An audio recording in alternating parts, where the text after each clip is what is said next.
Are you a postmenopausal female who wants to look fantastic, feel fit, and be healthy for the rest of your life?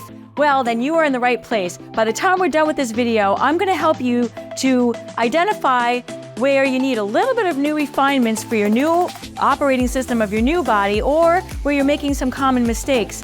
And I'm going to help you to get a better plan. I am a health coach, and I've been in practice for 40 some odd years. I am 62 years old myself, so I'm in the same category as you. And I've been working individually with women post-menopause for over a decade now, and helping them to optimize their changes in their body as they move from pre to peri and then into post-menopause. Post-menopause, there's a whole different operating system. We no longer have estrogen, we no longer have progesterone. So that means other things that are going on are changed. It's like we had a good basketball team and two players went rogue and they left. So now the rest of the team has to play a little bit differently, all right? And there are some main realms that most of the women that I work with struggle with. And so I'm gonna address those. So by the end of this video, you're gonna have behavioral techniques, lifestyle changes, not supplements necessarily. I'm not about that. I'm about what can you do behaviorally in your everyday patterns that are going to get you the results that you are looking for. So the first thing, and the biggest one that most women present to me that are post-menopause, is weight regulation. Very important point. And that has to do mostly with what you're eating. There's other factors, of course, but that what you're eating and your overall diet is the most important for weight regulation post-menopause. So I have several kind of big rocks that you have to focus in on in order for you to look your best and feel your best post-menopause and beyond. The first one is you got to eat whole foods. We are living in an environment of food that is now processed and ultra processed, and it seems normal because everyone's doing it. But if you're post-menopause, you can't. You really have to work to go back to the basics. So my number one thing for all my post-menopausal females is whole food eating. What does that mean? It means if you were stranded on an island, what could you get? You could pull a potato out of the ground. You could pull a sweet potato out of the ground. You could grow rice. You could have chickens there and eat them, cook them, under fire. They could lay eggs. You could eat them. You could kill fish and eat them, but there's no whey protein powder tree on the island, all right? That is the way you tell what's processed and what's not. Could it be found on an island if you were stranded there? Or could you minimally process it to get it? You could squeeze oil out of olives and get olive oil, for instance, all right? So that's your criteria. If you're postmenopausal female, if you're not eating mostly whole foods, then you're gonna have a weight regulation problem. Within those foods, not all foods are the same. There's carbs, protein, and fat. The next big mistake that most of my postmenopausal females are making is that they're trying to cut out all the carbs because they think they're going to make them fat. Well, that is a dead-end street. It is going to fail miserably. And so it's not that you have to cut them out. You have to use a little bit of a evaluation tool. And my evaluation tool is grams of added sugar. If you've got a box or a label, you can look something up on Google or online, and you have to stay within 3 grams or less of added sugars per serving. Not total sugars, because fruit is sugar, and potatoes and beans are sugar, and plants like asparagus and spinach. Those are all going to be digested into sugar. So I'm not talking about sugars on the label. I'm talking about added sugars. You've got to say it 3 grams or less, and you've got to be choosing whole foods. And then you have to have a component of those carbohydrates in your eating and not cut them all out. The next thing is you have to have protein. 20 to 40 grams of protein per meal. You have to have the protein now as a postmenopausal female. I'm going to get into how that works for your muscles and your bones in just a second. And then you have to have fats, because fats are what we make hormones from, and that our brain is 75% fat and our nervous system is lined with a fatty sheath. And so we need fat in our diet. So you don't want to cut out any of the macronutrients. You want to choose whole foods, and you want to make sure you're having 3 grams or less of added sugar in no matter what you're eating. All right, so that is the big weight regulation from a dietary point of view, guidance for my postmenopausal females that I'm offering you here. Now, in addition, like a subcategory of weight management is belly fat, all right? postmenopausal female, it's why did it go here? I've never had that before, okay? Well, I'm here to tell you it doesn't have to, okay? I'm proud that I'm 62, I'm in postmenopause. It is not a given that you will get belly fat when you're in postmenopause. Why you get belly fat in postmenopause is estrogen is low, so that's a factor, but we can't change that necessarily. But the other two factors are high insulin and high cortisol. And those three components are going to lead if you're overeating, then that's going to go right to your belly. So we can control for that. The insulin, I've already told you how to control for that. You got to stay at 3 grams or less of added sugar, most of the time. Are you going to have the foray into something every so often? Absolutely. But in general, now you're going to keep your insulin levels down because insulin is secreted when blood sugar is high. So we keep the insulin down by keeping the added sugars low. And now the cortisol. Cortisol is the stress hormone, all right? You're not going to get away from cortisol, and nor should you. Cortisol is important to health, but when it's chronically high, that's a problem. And many of my postmenopausal females have chronically high cortisol. They're still in the workplace. They've got elder care issues for parents. They've got their own health. They've got kids they're concerned about. The world in general. We're just marinating in cortisol. So we have to have ways to manage that. You're not going to do away with it, but you have to have ways to manage it. So a couple hacks that I give my women that are swimming in cortisol, as we all are, is taking 1 or 2, what I call 2 or 3 minute laugh breaks in the middle of your day, consistently, every day, I mean. And that could be tooling up on a YouTube video of a comedian you like and just listening to it for 2 minutes, as you're coming off your break, going back to your desk and back to work, or on a break, between work and then making dinner, or wherever in your day. But laugh breaks, we produce dopamine, they help to reduce cortisol, and now you've got a management technique that is available 24/7 that can replace eating, which is what all my clients are doing to help manage cortisol. All right, so laugh breaks, and then just reflecting on, the last day or so, and instead of thinking about what was wrong with it, think about what really made you smile. Your significant other looked at you and made a joke and made you laugh, like that, calling that to mind. Somebody who let you in the door ahead of you, or you let someone in the door and they smiled at you. Little things that you can then call to your mind that make you really feel good from the last 24 hours. These are 2 easy ways to mitigate that cortisol that don't require going to get a massage or going on a vacation. I'm not saying not to do those. Of course you should, but they're not available to you 24/7 as you're trying to manage this cortisol.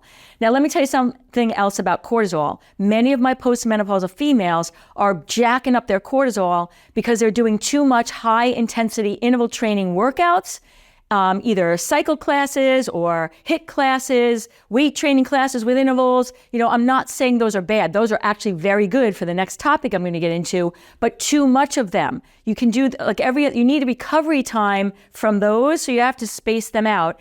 And they do jack up cortisol because you're under stress. Your body doesn't know that you're doing that on purpose. It thinks that you're running away from a wild animal. Tempering that and making sure you're getting enough, like maybe 2, I would say not more than 3 of those type workouts per week. And if you're having a really stressful week, then make it just 1 because you're adding to your cortisol, and that's going to add to belly fat combined with insulin when you're in low estrogen. All right, really important for that one. Okay, next one, skeletal muscle. Okay, I have a lot of postmenopausal females that are not only over fat, and those are the things we just talked about, but now they're under muscled. I have machines that I measure that with, and you can go and there's practitioners around, no matter where you are listening to this, or you can buy your own body composition scale. It's not the most accurate, but it's accurate enough to get you a measurement of your lean muscle weight. That's very important. You can be a healthy weight, but under muscled as a postmenopausal female, and now you're going to battle weight gain because your metabolism is lower because you don't have as much active live tissue on your body, all right? So that lean muscle, so important. When we go through menopause, when we're into menopause, estrogen helped keep muscle on our body, even if we weren't doing anything except everyday activities. Well, now you don't have estrogen, so you got to add resistance training, all right? 2 times a week, not more than 3. You got to use some weight. And if you have joint issues like I do, I have bad knees, you don't have to use heavy weight. We used to think you had to use heavy weight. You can use heavy weight and do a lower number of reps to get that muscle growth. But now the science has discovered that you can use moderate weight or even lower weight as long as you do enough reps where you're getting kind of, the rubbery kind of feeling. All right. That's time under tension. Look it up. Time under tension is what you need to get muscle strength and growth. So you have to add resistance training. It's not negotiable if you're a postmenopausal female. If you want to be self-ambulatory in your 70s, 80s, 90s, and maybe even as a centurion, okay? Anything you're going to do to help your lean muscle is also going to help your bones. And this is the next category where postmenopausal women struggle. All right, when we lose estrogen helps to recruit calcium, vitamin D into the bones to help keep them strong. Without estrogen, you can take in the calcium and the vitamin D, but it's not getting into the bone. The strength training it's because your muscles attach to bone. So whenever you're loading a muscle, you're loading a bone. So doing that strength training is going to be really important for bone health as well. So you got a double whammy with that. But without estrogen, again, things aren't getting recruited in, so you can have the load on the bones, but not the raw products being brought to that area. So this is a controversial area right now. So then if you come in as a low DEXA scan, your doctor's going to talk to you about osteoporosis medications. This is highly controversial. I'm not a doctor. I am a lifestyle and health coach. My role is to help inform you so then you can, do your own research and make your own decisions in combination with your practitioners that you're working with. What I want to educate you to is all the osteoporosis medications have issues because none of them are really helping you to keep the bones alive, even though they might be making them denser on a DEXA scan. So enter hormone replacement therapy. Menopausal hormone replacement therapy is a new is really getting positive play now because we as women, we're not dying at 65 anymore. We're going to live 20, 30 more years. And so without the estrogen to help with the bone health in particular and other things too, we are at risk of having the last, decades of our lives be very compromised. The hormone replacement therapy from the 1950s and 60s and 70s was from a source that had negatives in women's bodies over time. We don't use those anymore. So now they're using bioidenticals and they're compounding them. So I'm going to encourage you, if you have bone density issues or other factors that we were talking about here, the newer thinking is that the benefits of the menopausal hormone replacement therapies that are bioidenticals outweigh negatives. But there's a huge spread of opinion on this. I want to just inform you on that so you can be in the fray, get some information, do your research, talk to your doctors. It may be that a menopausal hormone replacement therapy, a combination of progesterone and estrogen, bioidentical, that means they've been combined and gotten from plant sources, may be the way to go if you're planning to live a long and you want a healthy life. All right, there's my thing on that. All right, now next, hair, skin, and nails. Another area, especially in the face, definitely skin all over our body is a big concern for my postmenopausal females, but the face, because that's our forward face, right? So what are some things that we can do for the skin texture? I'm going to tell you right now, if you're buying the collagen products that you're ingesting, you're going to get minimal gain from that because we digest the collagen, it's a protein, into amino acids, and it's not necessarily recruited back as collagen in your skin and your cartilage. Okay, so that's only going to get you so far. So what do you need to help your skin? I'm going to go back to the dietary advice I was giving. Protein, you got to get that protein in. Collagen is protein. It's made from amino acids. You got to eat those 20 to 40 grams of protein at every meal to help your skin. Now, in addition to that, you need elements that help to recruit that protein into the skin matrix, all right, to build up the collagen, the elastin, and the matrix of the skin, all right? So now, retinols, in particular, tretinoin. All right, that is a retinol. It's a prescription. You can get it online. You can also get it from your, practitioners. But putting that on your skin helps to speed up the skin replacement. All right, it's slower now that we're older. When we were younger, it's faster. The tretinoin, and then other retinoids are actually they're like elements that go into the skin combined with the protein that you're eating, and then they can help to regenerate faster as we're older now, like it did when we were younger. Another thing that you can do is skin products that have HA or hyaluronic acid. That sounds terrible. It's not really an acid. All that does is the high HA goes, you put it on topically and it draws water into that area and it fills in the fine lines and your skin. It's temporary. It's not like the first, the tretinoin and the retinols that I talked about, that's a longer term repair and recovery, okay? But the HA is going to help, to puff it up, at least for the moment. So using those creams are helpful for the skin all over your body, not just your face. Hair, all right? Not everybody, but a lot of women are losing hair. It's very upsetting. So a couple things for that. Minoxidil is an element that can help hair growth. So getting products that have that in it is important.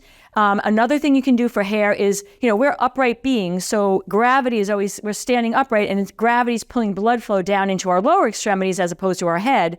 So doing inversions, like hanging off the edge of your bed on a daily basis, if you have hair issues, thinning, getting more blood into the scalp is going to help with hair thinning. And then also self-massaging the scalp, either as you're inverted or also just, on a regular basis, like when you're sitting watching TV, just keeping that circulation. You're increasing the circulation of the, nutritious blood into that area, bringing amino acids and the things that your body needs to keep your hair growing, okay? So those are a couple quick fixes for that. Heat regulation, a biggie. When we are postmenopause, estrogen helps to regulate core temperature.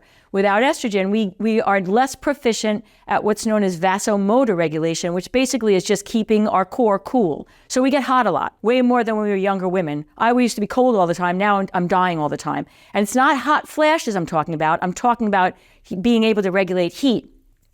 And why, so you drink something cool, you take off one layer of clothes, whatever. But where this is an issue is at night sleeping. I have a lot of postmenopausal females that are waking up at night sweating, not a hot flash, just like heat regulation issues, and it's disturbing their sleep. This is where it's a major problem. All right, so I have a couple hacks for this. Number one is get these gel, ice packs that you can keep in your freezer. When you go to bed, take one out, put it under your pillow, go to sleep. If you wake up hot or sweating, turn the pillow around. The cool, where it was on the ice, is now on top. You put your face back on it. That can help to cool your body again and help you to maybe fall back to sleep quickly without you having to get up and, then be more awake and then not have even more trouble getting back to sleep. And then you can keep flipping that pillow because the ice is on the one side. You flip it over again continuously through the night if need be. All right. Another one is putting a little fan either across your face on your bedstand or on the footboard of your bed so it goes over your feet and keep your feet out from the covers. Convection, which is air flow over a body that's sweating, is where you're going to get the cooling. The convection is the evaporation of the sweat. It helps to cool the blood that's in the capillaries that gets brought back to the core and then cool the core. So the fans and the gel ice pack under your pillow, if you are a woman who's waking up and your sleep is being interrupted because you're hot.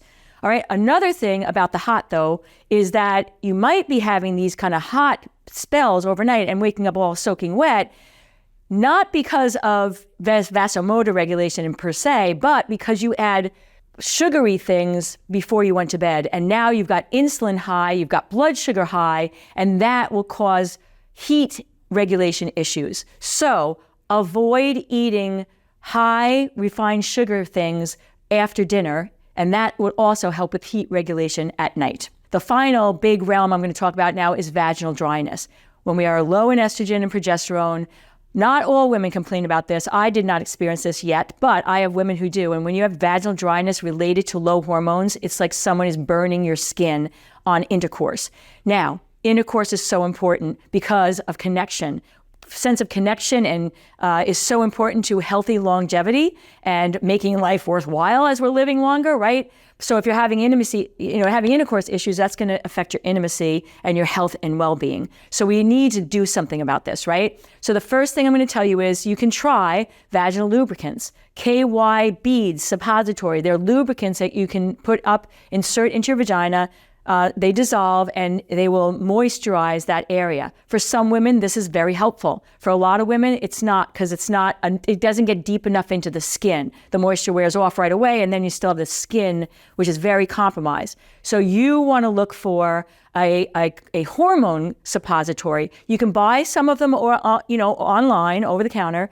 They have estriol and DHEA. These are hormones, so you put them into the vagina, and they are now helping, just like we talked about the skin here with the tretinoin, it's actually helping to heal the skin and bring the integrity of the skin in the vagina, up a notch so that it doesn't hurt so much on intercourse.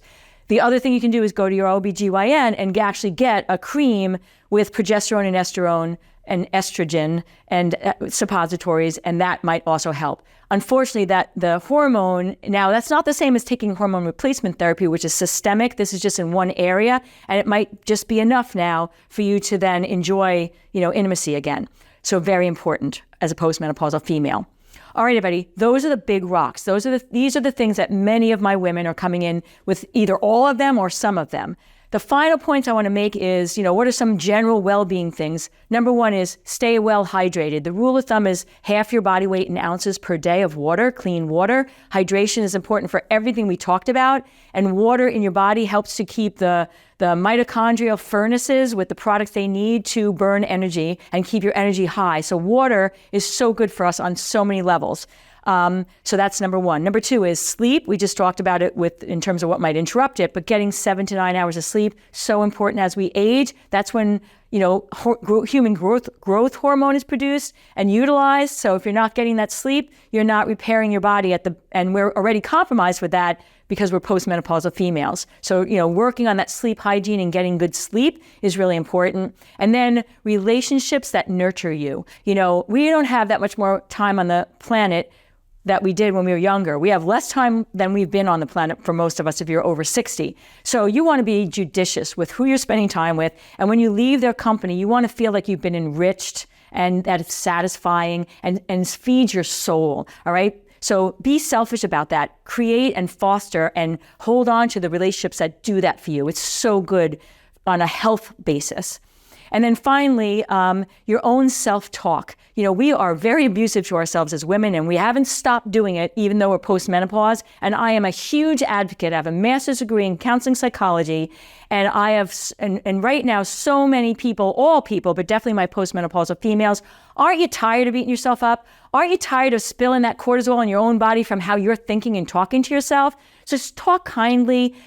Be complimentary to yourself. When you hear yourself giving yourself a negative review, and you become aware of it, just on the heels of it, say, yeah, but, and also, I did this good thing today, or, I'm all about it. I'm just that. I'm that woman, give yourself the strokes because, who's gonna if you don't? And if you're beating yourself up all the time, all the things we just talked about are only gonna have so much effect.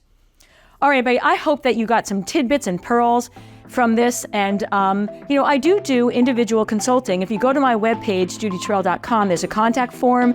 I'm constantly working with women, presenting, you tell me what you're doing, and then I can help you to do the little dial knob refinements, not big ones, little ones. Most of the women I work with, it's just little ones that you might have not been aware of, or that, you don't see for yourself, that someone has, when you're presenting, your daily habit patterns, someone with an education and with an experience can help you say, over here, if you just change this. I'm having a lot of success helping women with just one consultation. So check that out if that's of interest to you. And here's my last thought. We got this aging thing. We're gonna do it like stars, okay? We got it, we're awesome, and I will see you in another video soon. Bye, everybody.